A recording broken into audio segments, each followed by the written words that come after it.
Hey team, I'm gonna make a video about how to warm up for deadlifts, mainly how I warm up, and you can take something from it and try it out yourself. Warm-ups should definitely be a personal thing as far as what warm-up movements you do before you start deadlifting, and also your weight jumps and reps and when you put on straps and belts and all that. So experiment with things. If you have a good session or things are feeling good, maybe look back on it and ask yourself why. Was it the warm-ups? Was it something I did? If you have a bad one, was it because of the warm-ups or something else? So being conscious, not just lifting the weight, will help you out. But how to warm up has definitely been the most common question every week. People asking how to warm up, which is good, which is fine that you guys are interested in it, but it should definitely be a personal thing.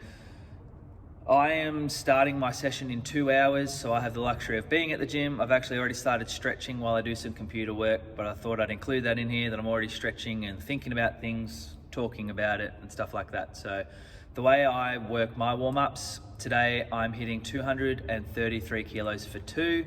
So I'm gonna work backwards. The first thing I do is ride up the 233. You see that? I can do it down here.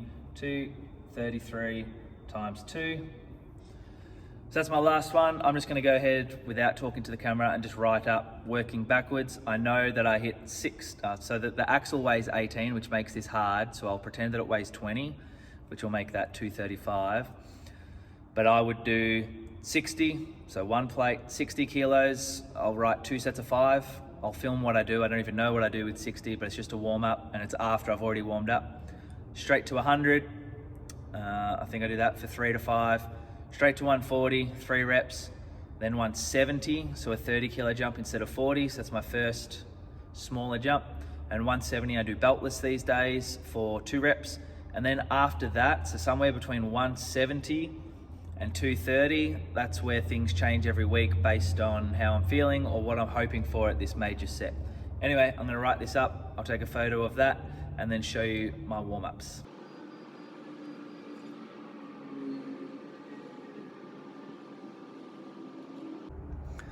Okay, rough plan for today. Based on what I said, here's my beltless work. So straps straight away, 58 kilos, 2 sets of 5, 98, so just adding a plate for 5, add another plate, that'll be 138 for 3, then add some 15s for 2 reps beltless, chuck a belt on, and we got singles. So that'll be, I'll put 10s on, so a 20 kilo jump, 188, 15 kilo jump, 203, 15 kilo jump, 218, 15 kilo jump, 233 times 2. So they're beltless, but all with straps. They're singles with a belt, and there's your main set. That's a rough plan. I'm not scared if things are not feeling a certain way, I might change that up, but that is a rough plan for me for today. So you can figure out percentage-wise, like if my max on the axle at the moment is maybe 240, 250, you can go through and figure out percentages if you like, but percentages are still going to be very relative to your max weight. So if you're a girl deadlifting 100, if your max is 100, then 70% or even 90%, you can probably hit that for 1, 2, 3 or 4 reps. Once you're deadlifting, say a girl, if you're deadlifting 180, 90%, you might only be getting that on a good day. Like you can't do that for 2 reps, depending on the person, or 3 reps or 4 reps. So the higher your deadlift is, the more, well, I guess the harder also your percentages are, if that makes sense. That's why percentage work isn't always perfect. The stronger you get, the harder it is to lift even 80% for 2 or 3 reps. Do you know what I mean? It becomes more difficult. So these numbers that I put up in my percentages don't have to relate to you, but you can see that I'm getting in 1, 2, 3, 4, 5, 6, 7. There's 7 warm-up sets before my main set. If you even count these as warm-up sets, I don't even know. But to me, they're the warm-up sets, maybe 4 real warm-up sets.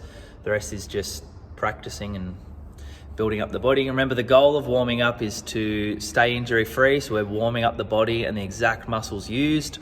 And we're also trying to excite the nervous system without draining it.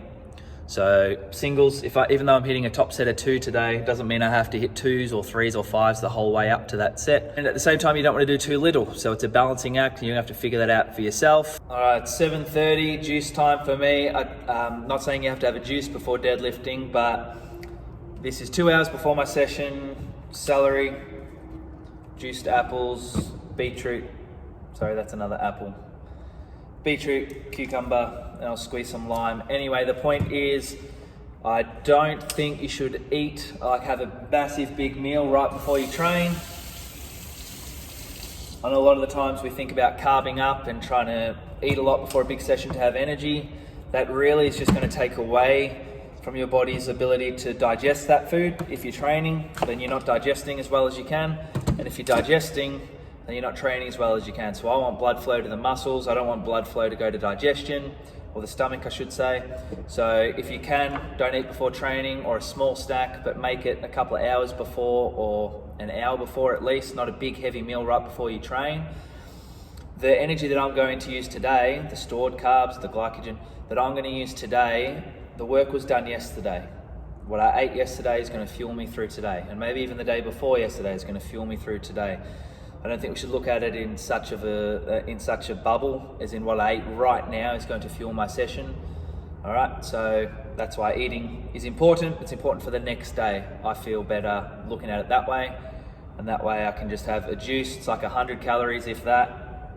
The juice means that my body doesn't have to digest it as much. It just goes straight through, I think 20 minutes or less, all done, all good, straight to my muscles, straight to where I need it. So you might want to try something like that. If you're someone that eats heavily before training, maybe you can try not eating. I hate being hungry when I train though, so I get that, but maybe just snacking on something, just one bit of fruit or just something to tie you over. Black coffee, you'll see that I have coffee later as well. Just something in the stomach to get you through the session so you're not hungry. But yeah, I don't think we should look at it as I have to eat something right now to fuel me for the next 2 hours. It doesn't quite work like that.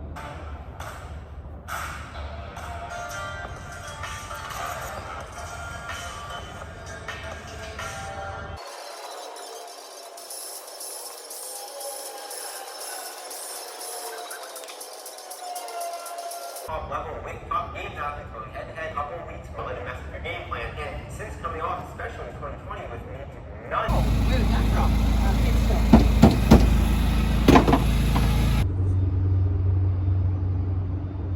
10 to 9, coffees with Lawrence, shooting the shit. Start properly warming up maybe in 10 minutes. I'm on the long blacks with oat milk. Lawrence is a psycho, still just on the long blacks. No cold water, no poisonous milk. Absolute madman. Just been stretching and moving around and trying to feel good, and we'll start the specific warm-up soon. A glass of wine with Buster here. And she, it's like, that's not what this is about. Nothing to see there. I was like, I'd rather die when I was a little. Good one, Marvel Life. This is great stuff. Like, I hope the people in the audience never volunteer at suicide home. And he says it again louder. Turkey burger, no onion, no. Is that your turkey burger?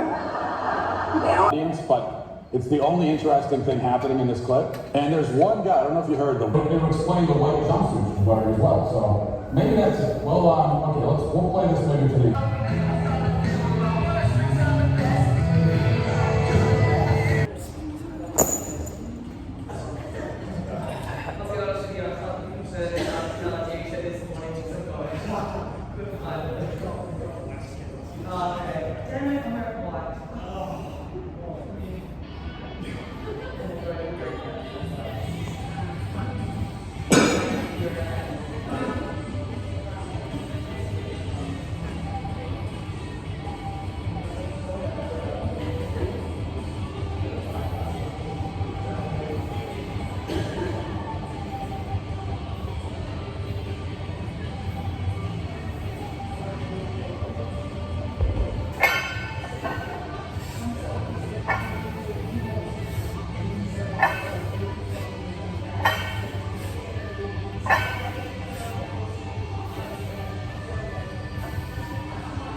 Okay.